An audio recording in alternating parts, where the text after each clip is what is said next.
जो इस ताकत से वो मिट्टी में मिल जाते हैं। आपसे खेलने वालों को ये याद रखना चाहिए कि किसी किसी सांप के कांटे का कोई मंत्र नहीं होता। मार करना हमेशा पाप है। कि ये धर्मात्मा लोग कभी कभी भगवान को भी धोखा देते। एक खलनायक जिसके नाम से ही लोग कांप जाया करते थे। फिल्मों में अपने किरदार को जीना और लोगों के मन में प्यार गुस्सा पैदा करना आसान नहीं, लेकिन प्राण का नाम सुनते ही लोगों का खून खौल जाता था। जी हां, बड़े पर्दे पर विलेन का किरदार निभाने वाला एक्टर प्राण एक ऐसे शख्स थे जब वो पर्दे पर आते थे लोगों को गुस्सा आता था। आज प्राण का 101वां जन्म दिवस है। वैसे तो जो प्राण साहब को नहीं जानता उनके लिए वो एक विलेन ही थे। आज प्राण के बारे में कुछ ऐसी बातें आपको बताएंगे जिसके बारे में शायद ही कोई जानता होगा। प्राण साहब का जन्म दिल्ली के बल्ली बारान इलाके में 1920 को हुआ था।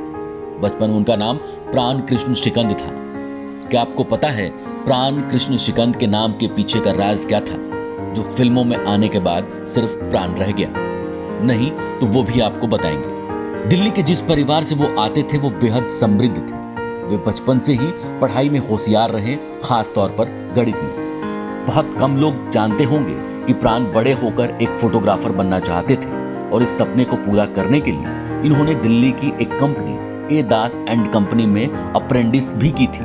वो फोटोग्राफी में इतना रच बस गए कि 10वीं के बाद पढ़ाई छोड़ दी और फोटोग्राफी करने लगे। इसी सिलसिले में कंपनी ने उन्हें गुवाहाटी भेज दिया और वहां जाकर वो फोटोग्राफी शुरू कर दी।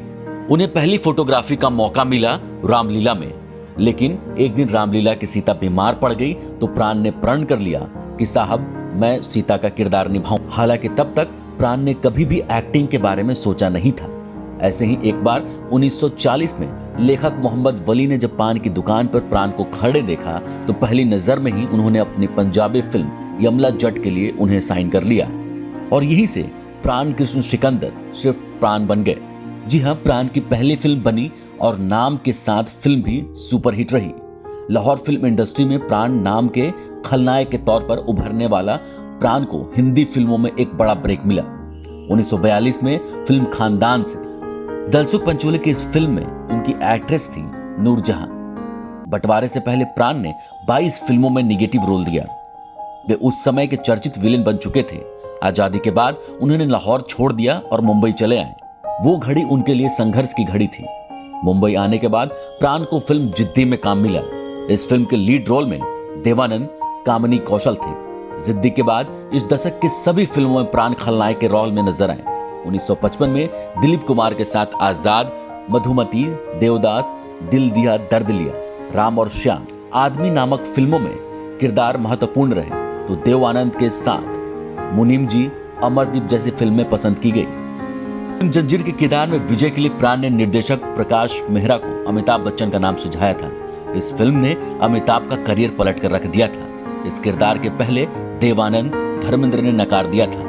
प्राण ने अमिताभ की दोस्ती के चलते इसमें शेर खान का किरदार भी निभाया। इसके बाद अमिताभ बच्चन के साथ जंजीर, डॉन, अमर अकबर एंथोनी, मजबूर, दोस्ताना, नसीब, कालिया और शराबी जैसे फिल्में महत्वपूर्ण हैं। प्राण को 3 बार फिल्म फेयर सर्वश्रेष्ठ सहायक अभिनेता का पुरस्कार मिला।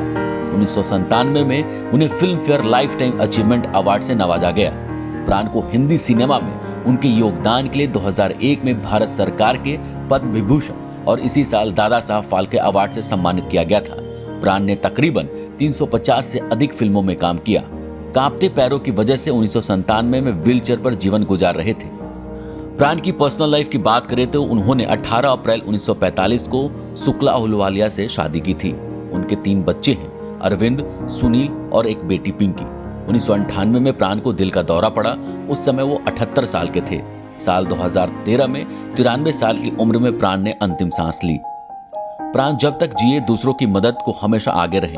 प्राण जितना भी बिग स्क्रीन पर खतरनाक नजर आते थे वो असल जिंदगी में उतना ही नरम दिल थे।